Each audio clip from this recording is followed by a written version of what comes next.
nakatutok. Sinasabi ko na nga ba eh. Narinig mo sinabi ni Luis. Kasabot ang babae niya sa krimen. Hindi sa akin nakatutok yung baril. Kundi dun sa mga lalaki. Yung babaeng to, siya ang nagligtas ng buhay ko. Ate, bili. Wala talaga akong pera, tay. Hindi na po Wala? kayo. Ate, mura-mura. Eh, anong tawag mo rito, ha? Anong tawag mo rito? Tingnan na yan, may sakit siya. Ako na nga bibili ng gamot niya, tanga. Eh, hindi naman gamot bibili nyo, kundi alak. Huwag kang nangingialam at baka tamaan ka sa akin, buwisit ka. Ayusin mo yung pagtitinda mo. Mars! Mars! Mars! Dead man na, Mars! Hayaan mo na. Huwag ka nang pumato sa problema na mag-ama. Mars, nakapanggigil yung tatay ni Vic eh. Hayaan mo na. May ganyan talaga mga Sama ng magulang. ugali eh. Akala mo parang hindi niya anak si Vic eh. Hayaan mo na kasi. Anong hayaan? Alam mo, Mars, kung ganyan lang din yung magulang ko, ay, mabuti na lang na hindi ko sila nakilala. Kaya, bili Mas na kayo. nanaisin ko pang walang pamilya kaysa naman tinatrataw ko ng ganyan. Talaga? Oo. Sa totoo lang, naging masaya naman ako dun sa bahay ampunan eh. Mars? Minsan ba, hindi mo ba hinanap yung totoong magulang mo? Kung buhay pa ba sila? Kung nasaan sila?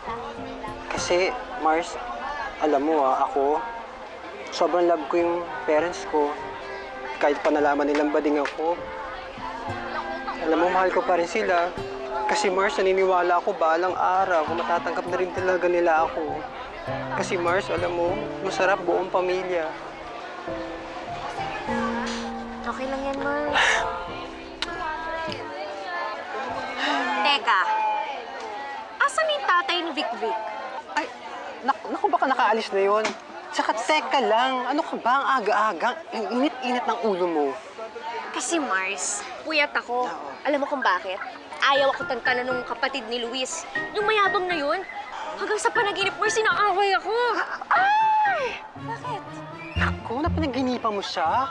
Alam mo ba, Mars, pag napanaginipan mo daw yung isang tao, ibig sabihin may feelings ka daw sa kanya. Feelings? Ay, Mars, may feelings talaga ako sa kanya. Oh? Galit! Mars! Ang init talaga ng ulo ko dun sa taong yon. Pwede ba, ha? Huwag na natin pag-uusapan yung taong yon. At gusto ko kalimutan na natin siya. Ayoko na pinag-uusapan natin siya, Mars! Teka lang, may nagbabantay ba ng paninda mo? Uy, yung paninda. Ay, Mars! Ay, oo nga pala. Ay, kalong. Bro, baka naman naguguluhan ka lang. Sigurado ka ba? Sigurado ako, Nick. Kung wala tong babaeng to, malamang patay na ako ngayon. She saved my life, Nick. Luis, baka naman kasi alam mo naman yung mga ganyang sitwasyon, di ba? Baka naman kasabwat niya yung mga lalaking yun, sinasadya nilang mapunta ka dito para may makuha silang pera sa atin, di ba? Hindi. May dalawang lalaki. Nakasakay sa motor. Hinarang nila yung kotse ko.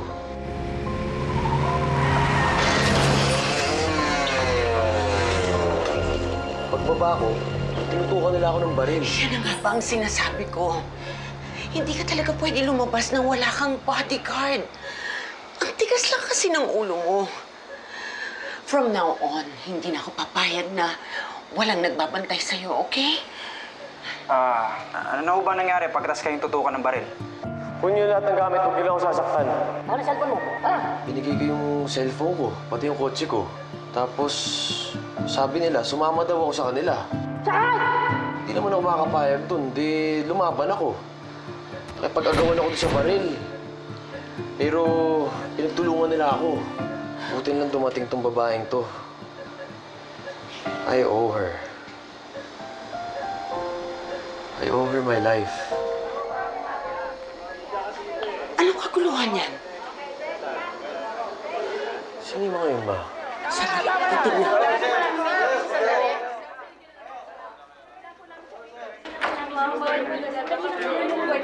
Anong kaguluhan tong sa labas? What's happening? Ano ito? Gusto ko lang po sanang ma-interview si Mr. Luis Grande. Kahit sandali lang po. Bro? Sure ka ba? Nick, I'm sure. No, it's not possible. Paano sila nakapasok dito? Palabasin mo silang lahat. Out!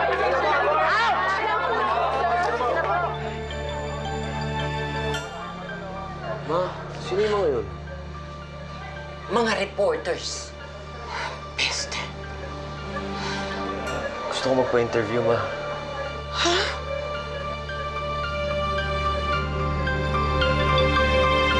Mars, magustuhan kaya ni Vic yung mechado? Ano ka ba? Masyado ko naman concerned doon sa tiyanak na yun. Kahit naman siguro bigyan mo ng buhay na manok yun, kakainin nun. Hoy Mars, huwag ka nga nagsasalita ng ganyan. Nakakaawa na nga yung bata, ganyan ka pa. Tsaka, pinipigilan mo kasi akong makialam sa problema ng pamilya niya. Kaya kahit man lang maabutan ko ng pagkain at saka pera, makatulong ako, di ba? Thank you, ate. Thank you. Ang bait naman ng Mars ko. Pero, may kasabihan po tayo, ingat-ingat sa pagtulong at baka makulong. Ah, ipaalala talaga sa akin ulit, no? Halika na nga. Ikaw naman kasi, tigil-tigilan mo yung pang-asar dun sa bata. Ako ngayon sa St. Peter's Hospital at maswerte tayo dahil binigyan tayo ng pagkakataon ni Mr. Luis Grande upang siya ay ating makapanayam. Kinikwento niyo po sa akin kanina na hindi niyo namukaan kung sino man yung dalawang lalaki na nagtangka sa inyong buhay. Oo. Because they're wearing helmets. But it's okay kasi iniimbestigahan na ng mga polis yung insidente. Pinag-aaralan na ng mabuti kung anong maaaring motibo ng mga suspects. Kung random act lang ba to o ako talaga ang target nila. Pero wala naman kayong sugat, hindi naman kayo nabaril o anuman. Well, I suffered a minor concussion, but aside from that, I'm fine. Dahil may nagligtas sa akin. Sino yun? May babaeng tumulong sa akin. Isang anghel. And I want to take this opportunity to thank you. Kung nasan ka man, utang na loob ko ang buhay ko sa'yo. Kung wala ka, malamang wala na rin ako. Kaya maraming salamat. Kahanga-hanga yung babaeng tumulong kay Luis Grande, no? Ay naku, oo, buti na lang talaga nakaligtas siya dun sa aksidente na yun. Miss Grande? Oh, ano na daw balita sa kanya? Nagising na ba siya? Actually, nagpa-interview na nga siya kanina eh. Talaga? Oh, anong sabi niya sa interview?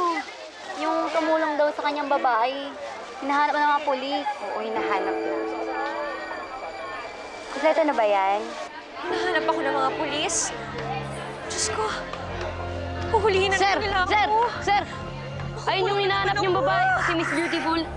Ayun po. Alam niyo na gagawin niyo, ah.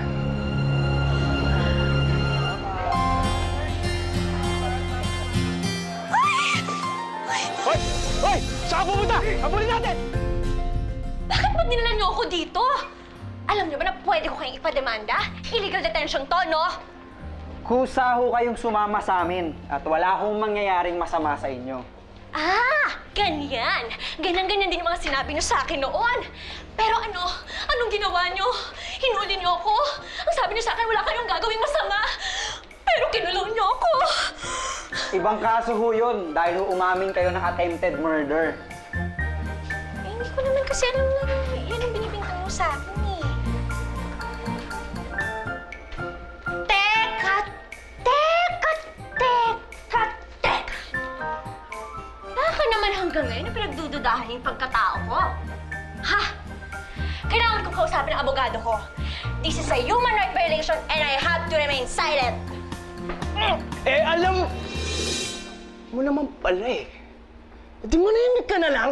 Alam mo, sa lakas ng bunganga mo, pati mga patay sa morgue, nagigising. Ay! Naku! Sorry naman kung naiingayan ka sa akin. Ay, sorry, mali-mali itong inaasal ko. Ano ba naman, diba, kung sapilitan niyo akong dinala dito? Ano ba naman kung nagmukha na naman akong kriminal sa lahat ng tao kanina? Naku! Sorry, pasensya na naagrabyado ka sa ingay ko. Hiyang-hiya naman ako sa'yo! Aalis na ako. Ano? Teka, saan ka pupunta? Ha? Babalik na ako sa tindahan ko! O di, sadali, hindi ka nga pwede umalis eh, di ba? Ano ba? Nasasaktan ako! Ah, mga pulis, hulihin niyo siya! Nasasaktan ako ang higpit-higpit! Aray! Ang sakit! Bitiwan mo ako! naging unang nananakit eh. Wala naman akong ginagawa sa'yo. Grande. Ano? Ay. Sorry, Doc. Sorry talaga. Luis is ready to see you now.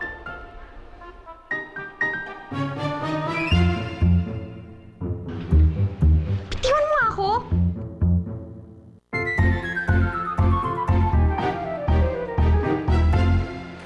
Ano ba? Bitiwan niyo ko. Ayaw sumama dyan. Ano? Halika na. Ayoko. Halika na. Halika na. Ayoko nga. Wala naman akong kasalanan. Halika na nga. Eh, wala naman akong gagawin dyan eh. Tigilan mo ako talaga. Ay.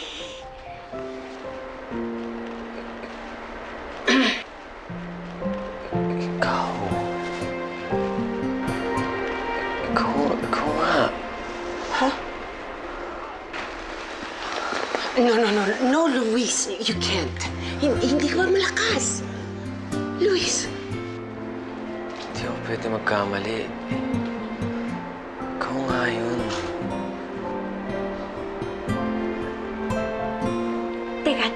Teka.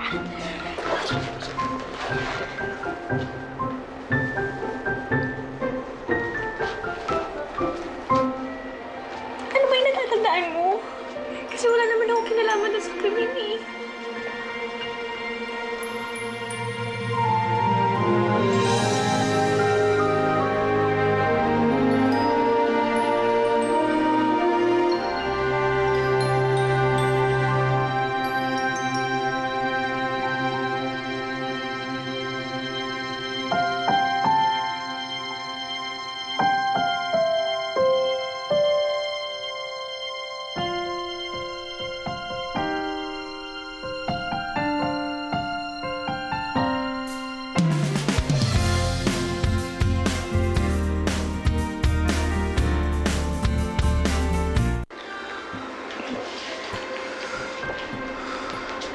Niligtas mo buhay ko. Kung wala ka, malamang mas masama na yung nangyari sa akin.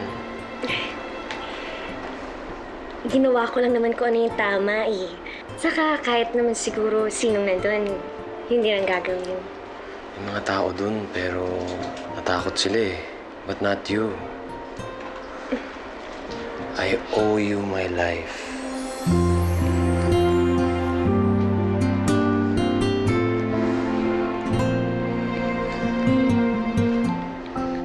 How can I repay you? Kung ngiti mo palang solve na ako. Ang ibig ko sabihin, yung makita kang okay na at nakangiti, okay na din ako. Son, you need to rest. Hindi ka pa masyadong magaling. He needs to rest. I need to talk to her. To thank her. Bro. Luis. Kami na bala. Okay? Kami na bala. Teka lang, mag-uusap pa nga daw kami. Wait lang. Uusap. Halika na. I hope to see you again.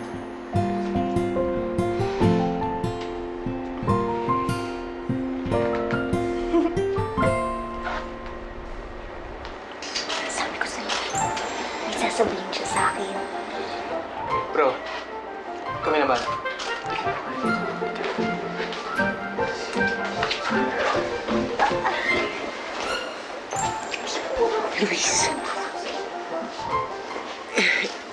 Luis, rest. You need to rest, my son.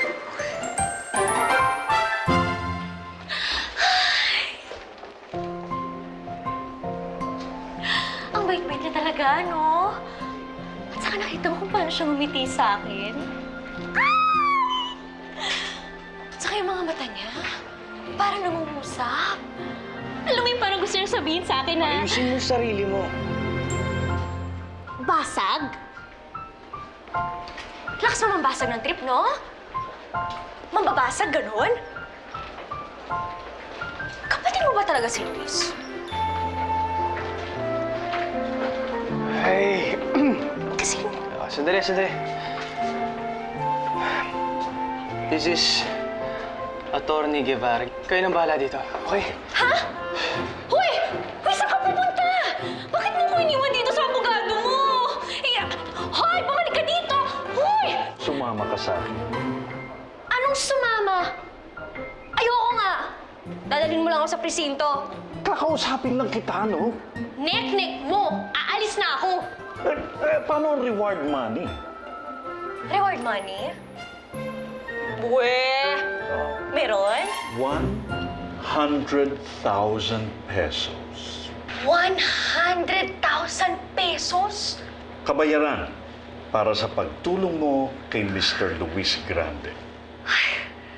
Malaki!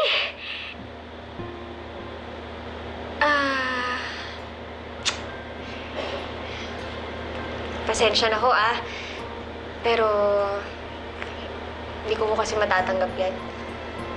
What? 100,000 pesos? Okay lang ho, sige ho. Are you sure? 100,000 pesos. 100,000 pesos? Oh, anong nangyari? Bakit parang hindi mo pa sinasahin? Naliliitan ka ba sa halaga? Bakit? Magkano ba ang gusto mo? 1 million pesos? 1 million pesos?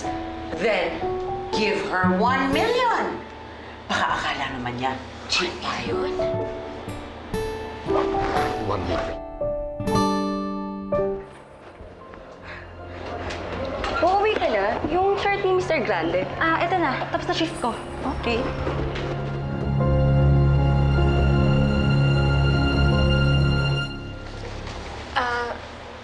Pagpaumanhin niyo po, pero hindi ko po matatanggap yan. Okay na ho sa akin na natulungan ko po si Luis.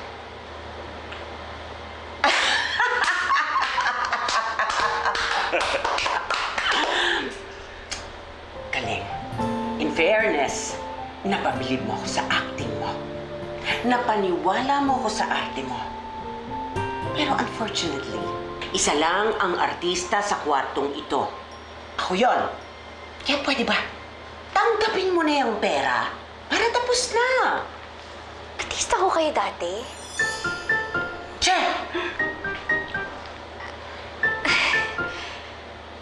Hindi ho.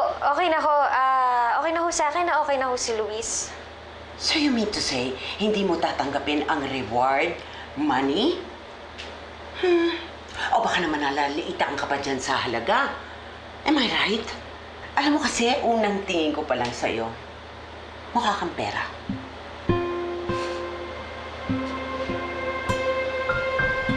Hindi ko ho ikakailan na kailangan ko ng pera.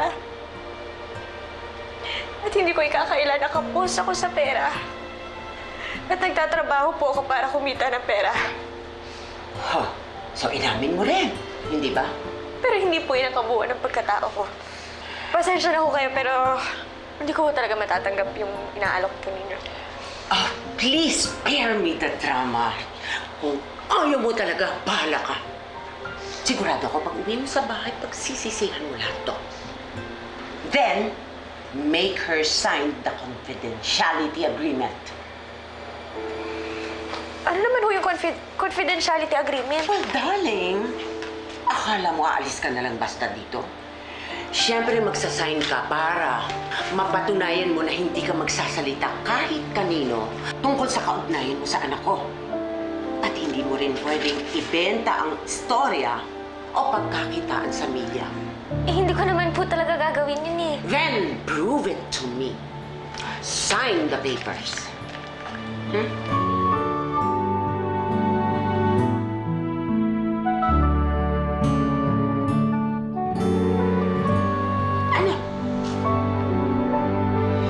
Ano ka mo?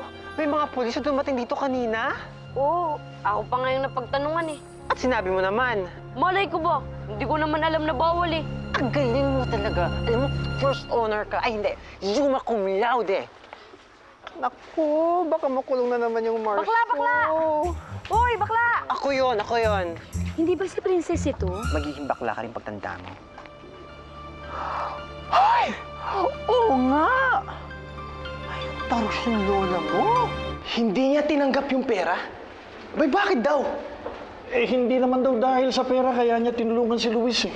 Na-offend pa nga nung inabot ko yung reward money. At lalo pang na-insulto nung dinagdagan ni Ma'am Elisa yung pera. Maprinsipyo siyang tao eh. Prinsipyo. Tanga ka mo. Siya nga pala, pinirmahan niyo ba yung confidentiality agreement? Yeah, I have it right here.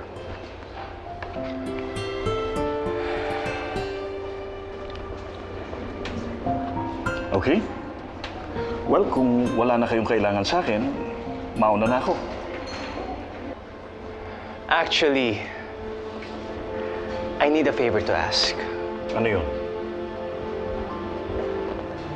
May kilala ba kayong mahusay na private investigator?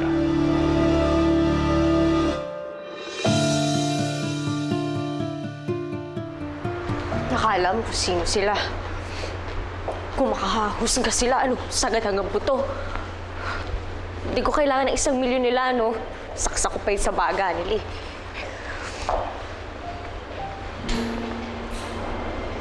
Isang milyon?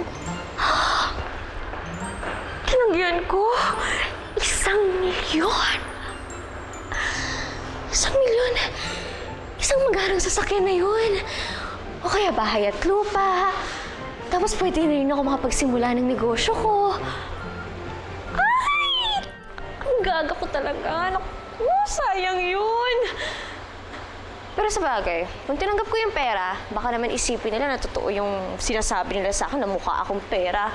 Excuse me, hindi totoo yun. Tama yung desisyon ko. Tama yung desisyon mo, Ses. Mag-move on ka na. Kalimutan mo na yun.